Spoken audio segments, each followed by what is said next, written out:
it's not just a one size fits all. And I think you have some really great perspectives and points of view around housing and creating variety in housing.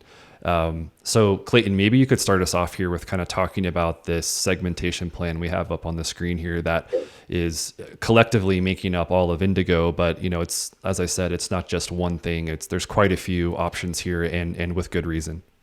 Yeah, we're in the Houston suburbs context. We're in mostly a two parent with children household type. So we build homes for that typology, which means the suburbs are, 3 and 4 bedrooms for the most part across, vast swaths of the area. And so what you're seeing here is really a specialty in the real estate vernacular. This is a specialty product, right? Where we have a lot of different, a diversity of housing types. What we've come to understand is this is essentially a missing middle typology, right? There's a new term that's kind of been brought forth by one of our friends, Dan Perolik, out of Berkeley, and Opticos is his firm.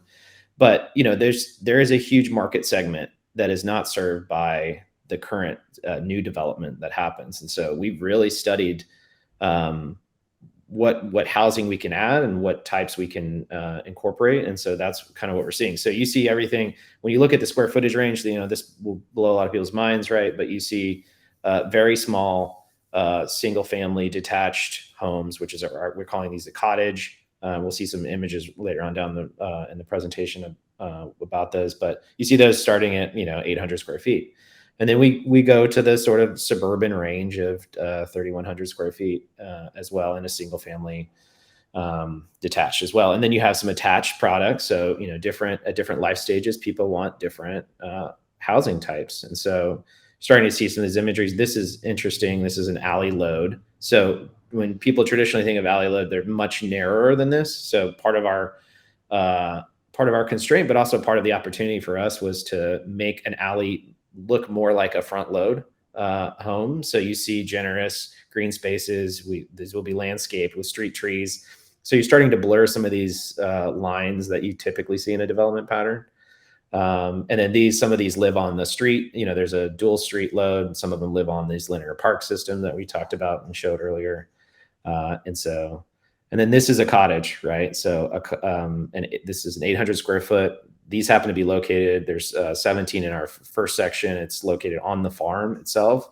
So again, you don't have 3 and 4 story homes next to them, right? It makes sense from a vernacular, from a placemaking standpoint. These will live a certain way. They're for a certain type of person that wants to live in this community in a sort of visible space, but also have this very private yard. There's a shared parking. It's lots of interesting things related to it, and this is specifically for certain life stages. This is for the empty nesters who want to significantly downsize.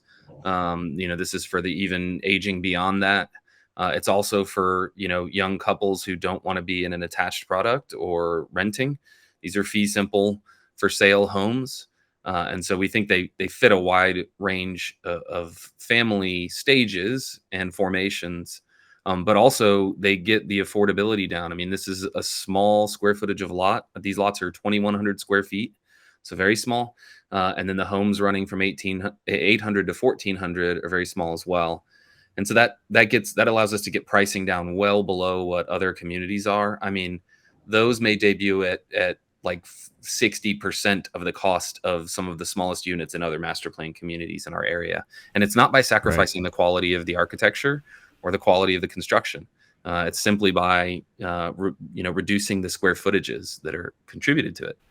These are some of the townhomes that one of our builders is looking at building in the community. These would be right next to Indigo Commons, which is our town center. And so we wanted a very urban look to these townhomes. We wanted them to look like row homes. And so on these, they have a tuck under garage from the alley on the back. This is the front of the home. And you're looking at 4 units there. And then you have the option on the bottom floor of either a tandem car garage, because these interior units are only 16 feet wide. Or you could go with a single car garage and have another room on the bottom floor down there that could be for your boomerang kid back from college, or a mother-in-law suite. Or you could use it as your office or your gym.